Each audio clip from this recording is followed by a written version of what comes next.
London నగరంలో walkie talkie అని పిలువబడే ఒక వింతైన భవనం ఉంది. ఈ భవనం తన ముందు పార్క్ చేసిన కార్లను కరిగించడం, షాపుల ముందున్న డోర్ మ్యాట్లను తగలబెట్టడం అటువంటి పనులు చేసి వార్తల్లో నిలిచింది. ఒక భవనం ఇలా ఎలా చేయగలుగుతుందో మీకు తెలుసా? దీని వెనుక ఉన్న అసలు రహస్యం ఆ భవనం యొక్క ఆకారం మరియు కాంతి పరావర్తన ధర్మాలు. దీనిని అర్థం చేసుకోవాలంటే మనం గోళాకార దర్పణాలు, కర్వ్డ్ మిర్రర్స్ గురించి తెలుసుకోవాలి. సాధారణంగా మనం ఇంట్లో ఉపయోగించే దర్పణాలు సమతల దర్పణాలు, ప్లేన్ మిర్రర్స్. కానీ ఈ సమతల దర్పణాన్ని మనం లోపలికి వంచితే అది ఒక రకమైన వక్రదర్పణంగా మారుతుంది. దీనినే మనం పుటాకార దర్పణం, కాన్కేవ్ మిర్రర్ అని అంటాం. ఈ వీడియోలో మనం ప్రధానంగా పుటాకార దర్పణాల గురించి, అవి కాంతిని ఎలా కేంద్రీకరిస్తాయో వివరంగా నేర్చుకుందాం. పుటాకార దర్పణం అంటే దాని పరావర్తన తలం లోపలికి వంగి ఒక గుహలాగా కనిపిస్తుంది. అందుకే దీనికి ఆ పేరొచ్చింది. సరే, మనం పుటాకార దర్పణం గురించి తెలుసుకోవడానికన్నా ముందు సమతల దర్పణం యొక్క ఒక ముఖ్యమైన లక్షణం గురించి ఒక్కసారి గుర్తు చేసుకుందాం. సమతల దర్పణాలు అంటే మనం సాధారణంగా నిత్య జీవితంలో ఉపయోగించే ఇలాంటి దర్పణాలలాగా ఉంటాయి. ఈ సమతల దర్పణాలను మనం కిరణ చిత్రాలను గీసేటప్పుడు ఈ విధంగా చూపిస్తాం. ఈ సమతల దర్పణంలో గీతలు ఉన్న భాగం గరుకైన భాగమని, గీతలు లేని భాగం నునుపైన భాగమని అర్థం. ఇప్పుడు మనం ఈ సమతల దర్పణంపైకి కొన్ని సమాంతర కాంతి కిరణాలు ఈ విధంగా పడేలాగా చేసినట్లయితే ఈ కాంతి కిరణాలు పతనం చెందిన తర్వాత కూడా అవి సమాంతరంగానే ప్రయాణిస్తాయి. ఇది ఎలా జరుగుతుందో పరావర్తన సూత్రాల ద్వారా అర్థం చేసుకుందాం.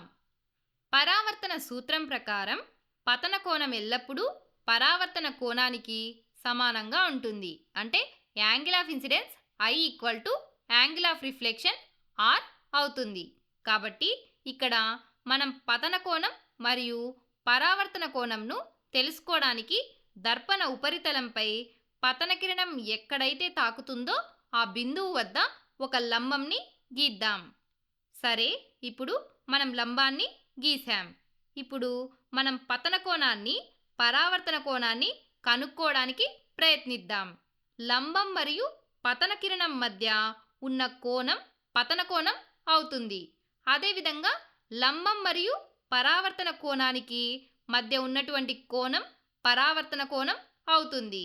కానీ ఇక్కడ పతన కోణం కానీ పరావర్తన కోణం కానీ రెండూ కూడా లంబంతో ఎటువంటి కోణాన్ని చేయడం లేదు. అంటే ఇక్కడ పతన మరియు పరావర్తన కోణం రెండూ కూడా సున్నానే.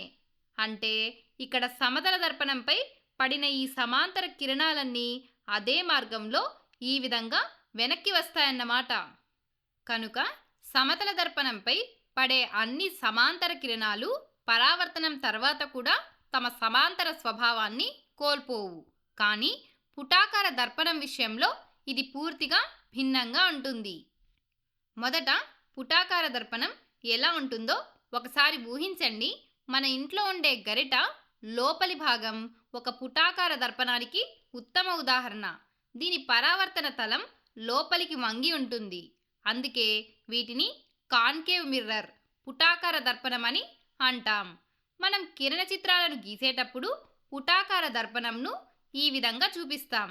సరే, ఇప్పుడు మనం పుటాకార దర్పణంపై పడే కాంతి కిరణాలు పరావర్తనం చెందిన తర్వాత ఏమవుతాయో ఇప్పుడు చూద్దాం.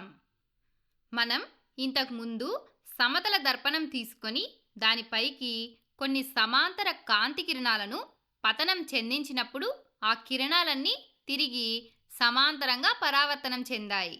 అయితే మనం ఇప్పుడు ఇలాంటి సమాంతర కాంతి కిరణాలు పుటాకార దర్పణంపైకి ఈ విధంగా పతనం చెందేలా చేసినట్లయితే ఈ కాంతి కిరణాలు పతనం చెందిన తర్వాత ఎలా పరావర్తనం చెందుతాయో ఇప్పుడు తెలుసుకుందాం. దీనికోసం మనం పుటాకార దర్పణం యొక్క ప్రతి చిన్న భాగాన్ని ఒక చిన్న సమతల ప్రాంతంగా, అంటే ఫ్లాట్ సర్ఫేస్గా ఊహించుకోవాలి. దీని గురించి ఇంకా బాగా అర్థం చేసుకోవడానికి మంచి ఉదాహరణ భూమి. భూమి గుండ్రంగా ఉన్నప్పటికీ మనం నివసిస్తున్న ప్రదేశాలు సమతలంగా అనిపిస్తాయి. అదేవిధంగా ఇక్కడ పుటాకార దర్పణం వక్రంగా ఉన్నప్పటికీ దానిని మనం జూమ్ చేసి చూసినట్లయితే అది ఒక సమతల ప్రాంతంగా కనిపిస్తుంది. ఇప్పుడు ఈ ప్రాంతాలు సమతల ప్రాంతాలుగా ఉన్నాయంటే అవి ఒక సమతల దర్పణాలుగా ప్రవర్తిస్తాయి.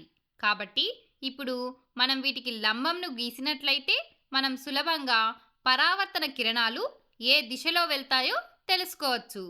ఇప్పుడు ఇక్కడ 3 చిన్న సమతల దర్పణాలు ఉన్నాయి. మనం ఈ దర్పణాలపై కాంతి కిరణం పడిన చోట ఒక లంబాన్ని గీస్తే పతన కోణం I మరియు పరావర్తన కోణం R సమానంగా ఉండాలనే పరావర్తన సూత్రం ఇక్కడ కూడా వర్తిస్తుంది. కానీ దర్పణం వంగి ఉండడం వల్ల పై భాగంలో పడే కిరణానికి లంబం కిందకు ఈ విధంగా వంగి ఉంటుంది. కాబట్టి పరావర్తన కిరణం కూడా కిందకు ఈ విధంగా వంగి ప్రయాణిస్తుంది.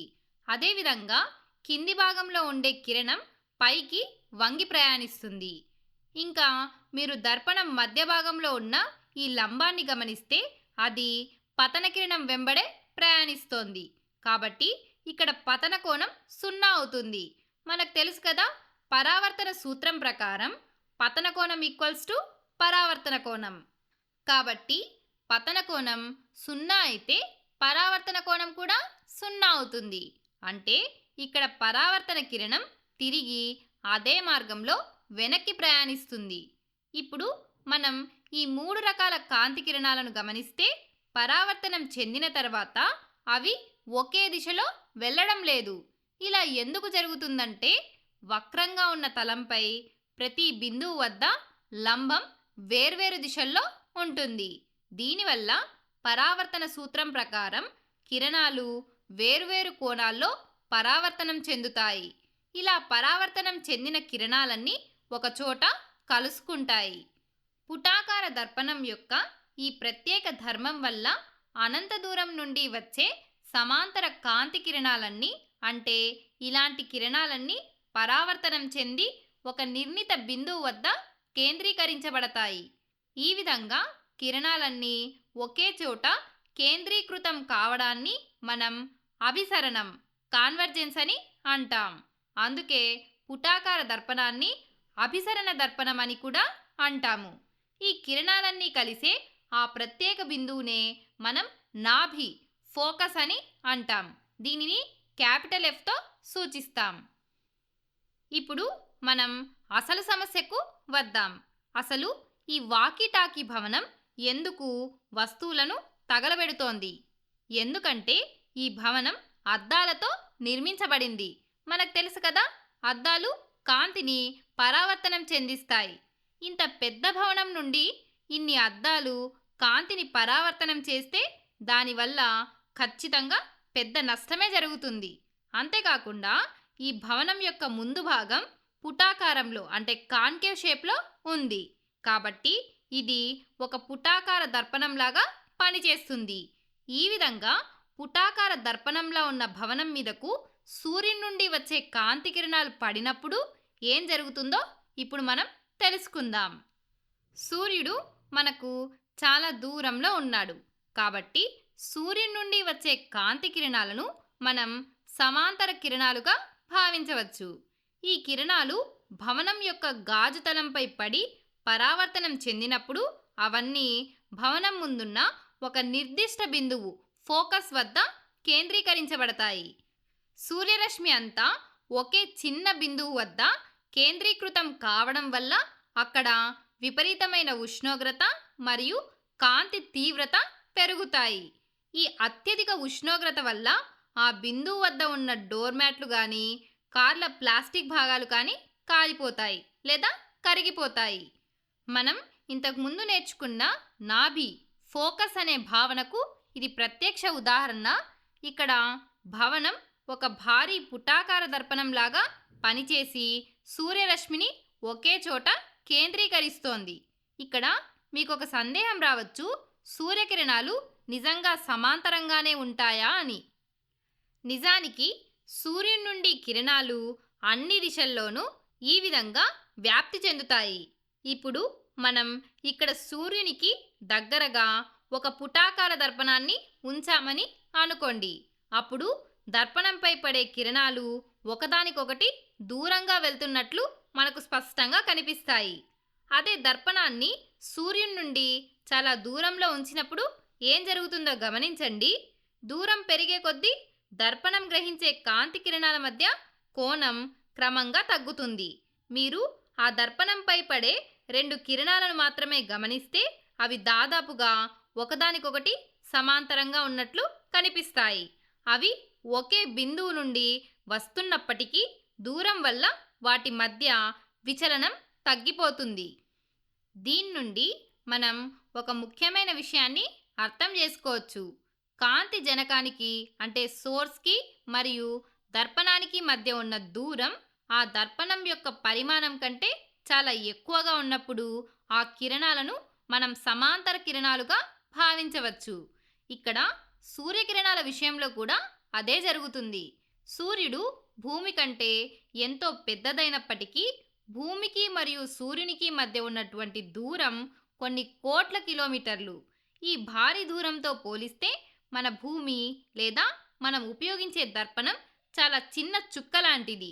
అందుకే సూర్యుని నుండి వచ్చే కాంతి కిరణాలు భూమిని చేరుకునేసరికి అవి ఖచ్చితంగా సమాంతరంగా ఉంటాయి. కాబట్టి పుటాకార దర్పణాలు ఈ సమాంతర కిరణాలను పరావర్తనం చెందించిన తర్వాత ఒకే బిందువు వద్ద కేంద్రీకరిస్తాయి. ఈ బిందువునే మనం నాభి ఫోకస్ అని అంటాం. లండన్లోని వాకీటాకీ భవనం కూడా సరిగ్గా ఇదే సూత్రం ఆధారంగా సూర్యకిరణాలను నాభి వద్ద కేంద్రీకరించి అక్కడ ఉన్న వస్తువులను వేడెక్కిస్తోంది. ఈ వీడియోలో మనం నేర్చుకున్న విషయాలన్నీ ఒకసారి గుర్తు చేసుకుంటే పుటాకార దర్పణాలు కాంతిని కేంద్రీకరించే స్వభావాన్ని కలిగి ఉంటాయి. దీనివల్ల వస్తువుల ప్రతిబింబాలు ఏర్పడటమే కాకుండా కాంతి శక్తిని ఒకే చోట చేర్చి ఉష్ణాన్ని పుట్టించడానికి కూడా వీటిని వాడుకోవచ్చు. అందుకే వీటిని సోలార్ కుక్కర్లు మరియు హెడ్లైట్లలో ఉపయోగిస్తారు. సోలార్ కుక్కర్లలో సూర్యరశ్మిని నాభి వద్ద ఉన్న పాత్రపై కేంద్రీకరించి ఆహారాన్ని ఉడికిస్తారు. ఇదే సూత్రం ఆధారంగా ఆ లండన్ భవనం కూడా ఒక పెద్ద సోలార్ హీటర్ లాగా పనిచేస్తోంది.